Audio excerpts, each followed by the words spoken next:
Have you ever thought about owning a business that churns out money while you kick back and relax and don't put a lot of time or effort into it?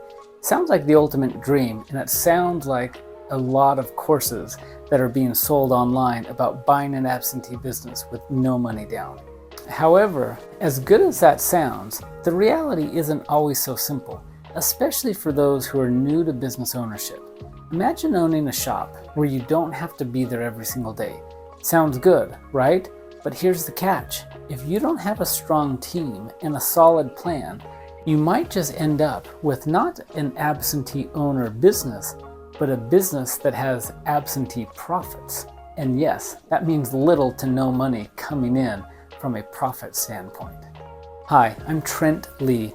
I've sold over 600 businesses. In the last 5 years in a row, I've been named the #1 business broker in the country for the most closed transactions, and I make these videos so that one day, whether you need to buy or sell a business, you'll reach out to me and have me help you through the process. Let's get real for a moment. You've probably seen or heard so-called gurus online who promise that you can buy a business with no money down and magically generate piles of cash. They might say that you can do all of this within just a couple of months. It sounds too good to be true.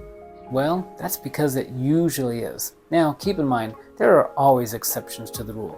There are people who have done that, but there are exceptions to the rule. We want to position you as being primed for success, not being the exception to the rule. So steer clear of those get-rich-quick schemes. They're nothing but fast tracks to disappointment. Now, let's talk about the realistic way to approach this. If you're thinking about buying a business to eventually step back from the day-to-day operations, here's the game plan that actually works. Yes, by the way, it does work. You just have to follow the right steps to get there. Step 1, price. Stop looking at businesses that are listed under $1 million. This is a generalized statement, but most anything under $1 million isn't enough profit. There's just not enough profit to pay competent people to eventually run the day-to-day operations without you and have very much profit left over. If you aren't careful, you'll end up buying yourself a job rather than buying a business because there isn't enough profit to eventually recruit a competent manager and team of employees to run. Step 2. Choose wisely. Picking a business that fits well being managed from a distance. Not all businesses are suitable for this.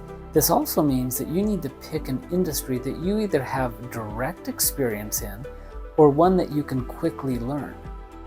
For example, I have a fantastic pharmacy for sale.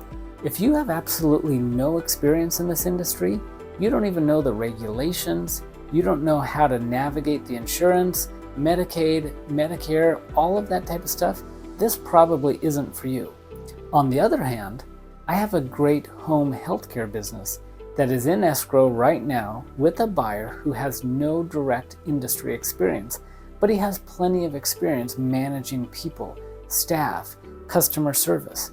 One industry can be easily learned, while the other industry has many more hurdles, regulations, and licenses. The next framework is learning the ropes.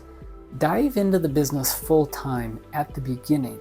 Get to know everything from the ground up, how things work, who does what, where improvements are needed. This likely means, unless you have direct industry experience, you'll need to be involved in the day-to-day operations, at least for a little while, until you learn enough to start removing yourself from the daily grind. This foundational knowledge is what will inform your decision-making when it comes to choosing the right manager. Consider a real-life scenario. You just barely purchased a business. On your first day, you're struggling to navigate basic operations. For example, again, a real-life situation, the buyer didn't even know how to turn on and off the security alarm. How can you make an informed decision about the right leader for your team and manage the business completely absentee if you don't even know the basic operations of the business? Even if the business already has a manager, building trust and verifying their capabilities takes time. You need to be confident in their ability to effectively handle your investment before making any commitments and walking away and not being there day to day. Next, you need to look at the staff, the systems, the clientele. Figure out what's working and what's not. You can't do this unless you're involved at least at the beginning. Knowing where there are growth potentials and weaknesses is never going to work if you're never there. Keep track of all the tasks you handle day to day. This will be crucial training for your future manager. Once you have the process, the procedures, the systems in place, you can begin training someone else to take it over. But if you don't know this yourself, what will you do when the key manager quits and now you've purchased a business without being educated yourself on the day-to-day operations? Knowing this is different from having to do it yourself. Next, you need to establish relationships of trust with the employees. They need to trust that you understand the business before they can feel confident in your absence. Consider who can manage and handle the day-to-day operations. You want someone reliable and competent with a good grasp of the business. This may or may not be the person in place when you bought the business. Think about it logically. If the current manager was really that good as the seller says they are, then why is the seller selling the business to begin with? Why aren't they kicking back and letting the manager do everything for them while they run an absentee business? It's probably because the manager and the staff aren't as good as they really say they are. Once you know the business inside and out, start looking for the right manager.